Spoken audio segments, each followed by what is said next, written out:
भारत के प्रधानमंत्री बोलते कि एक घर में दो कानून कैसे होगा। तो आज आप देखिए कि भारत के प्रधानमंत्री ने गलत कहा, मिसगाइड किया पूरे नेशन को। ट्राइबल नहीं बल्कि हमारे हिंदू भाइयों के लिए भी ये चीज अच्छी नहीं होगी।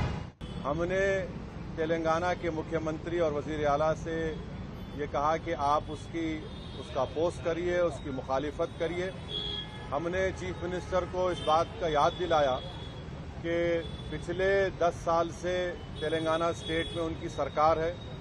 स्टेट में पीस बहुत स्ट्रांग हुआ है, अमन मजबूत हुआ है। हमने चीफ मिनिस्टर को और बीआरएस के प्रेसिडेंट को ये भी बात याद दिलाई है कि पूरे मुल्क में अगर किसी असेंबली में CAA NPR NRC के खिलाफ एक रेजोल्यूशन पास हुआ था, वो तेलंगाना की असेंबली में सबसे पहले हुआ था।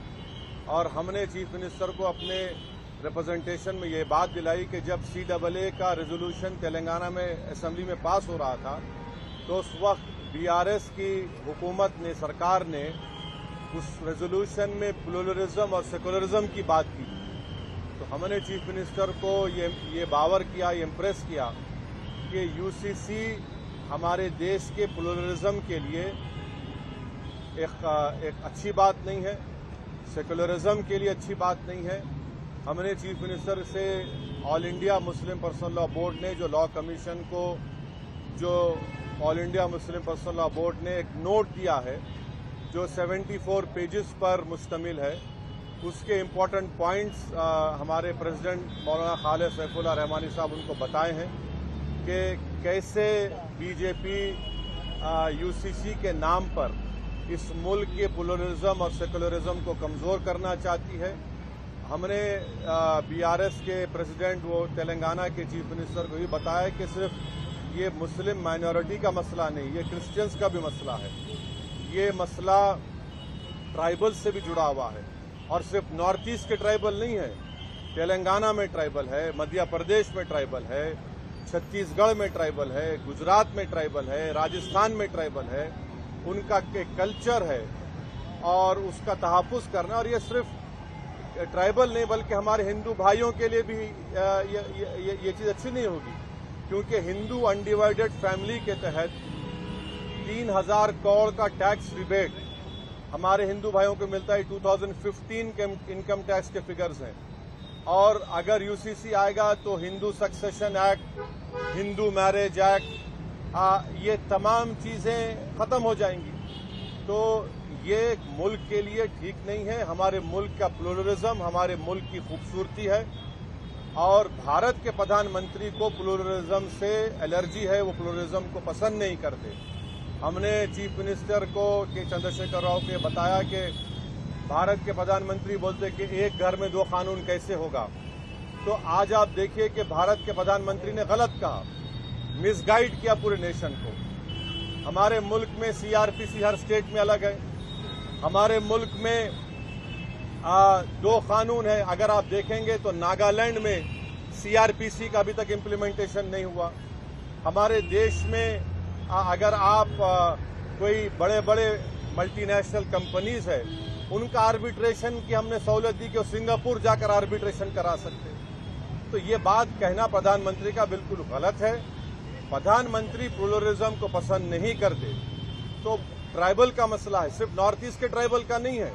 अमित शाह अगर ये नागाज को बोल रहे हैं कि नहीं हम ट्राइबल्स को लॉ कमीशन एक्सेप्ट करेगा, तो फिर छत्तीसगढ़ के ट्राइबल का क्या होगा, तेलंगाना के ट्राइबल का क्या होगा, झारखंड के वो टेनेंसी लॉज का क्या होगा, छत्तीसगढ़ के ट्राइबल्स का क्या होगा।